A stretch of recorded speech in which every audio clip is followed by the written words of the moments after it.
Apa penyebab penyakit diabetes? Ada di sini yang sakit diabetes? Saya yakin pasti ada. Apa penyebab sakit hipertensi? Apa penyebab sakit jantung koroner, stroke, dan seterusnya? Tubuh manusia secara fisik, ini kita bicara fisik dulu ya. Tubuh manusia secara fisik, bagian terkecilnya adalah sel. Jadi kalau ingin membuat tubuh bapak ibu sehat dan kuat, ya buatlah sel tubuh kita sehat dan kuat. Masalahnya, jika sel kita rusak, pada akhirnya organ kita pun akan rusak. Betul? Contoh misalnya, rusaknya organ pankreas dan rusaknya sel insulin akan menyebabkan penyakit yang namanya diabetes mellitus atau kencing manis. Rusaknya pembuluh darah di tubuh kita, baik pembuluh darah arteri maupun pembuluh darah vena, akan menyebabkan penyakit yang namanya hipertensi. Rusaknya sistem saraf pusat di otak yang disebabkan karena sumbatan, ya, menyebabkan penyakit stroke, Alzheimer, Parkinson. Jadi kalau ditanya apa penyebab kita sakit, rusaknya sel dalam tubuh kita. Pertanyaannya muncul lagi, apa penyebab rusaknya sel? Terlalu umum, Pak.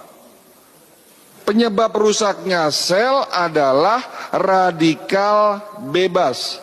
Jadi teori radikal bebas ini adalah teori yang paling mendekati kebenaran. Hampir 80% ilmuwan menyatakan rusaknya sel disebabkan radikal bebas. Lalu pertanyaannya muncul, apa itu radikal bebas?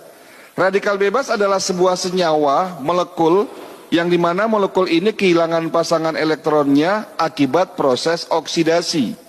Ada dua kata yang harus dicatat, diingat. Pertama adalah radikal bebas, kedua adalah oksidasi. Apa itu oksidasi? Oksidasi itu contohnya kalau di luar sana besi berkarat. Loh, dok, berarti tubuh kita bisa karatan? Bisa.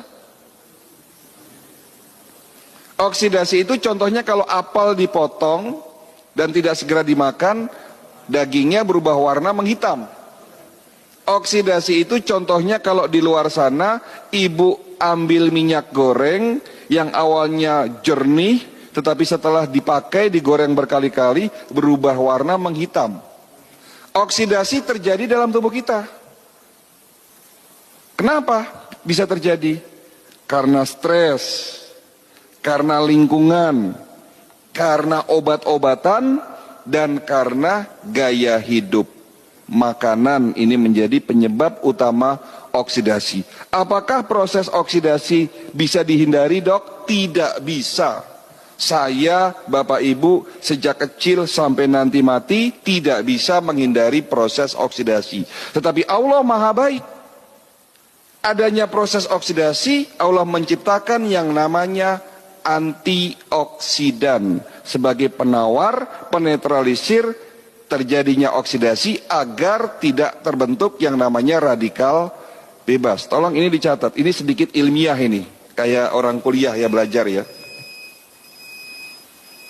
Jadi sekali lagi, karena oksidasi tidak bisa dihindari sehingga Allah menciptakan penawarnya namanya antioksidan. Antioksidan itu di mana? Ada dua, di dalam tubuh kita dan ada di sekitar kita. Di dalam tubuh kita, di setiap sel tubuh Bapak ada yang namanya antioksidan, glutathione dan superoksid dismutase. Nah yang ini tidak usah diingat, agak susah.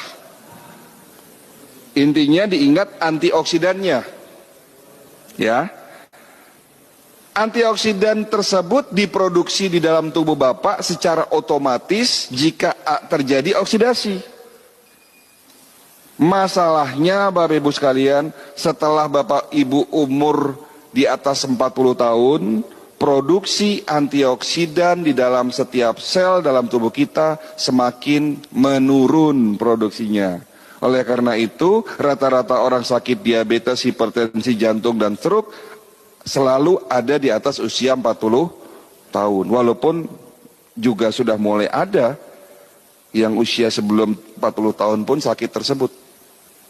Tetapi kembali lagi Allah Maha Baik. Bukan hanya menciptakan antioksidan internal dalam tubuh kita, tetapi Allah menciptakan antioksidan yang ada di sekitar kita. Ada di mana? Di mie instan? No. Di goreng-gorengan? Tidak, justru goreng-gorengan penyebab oksidasi berlebih. Tetapi ada di buah-buahan.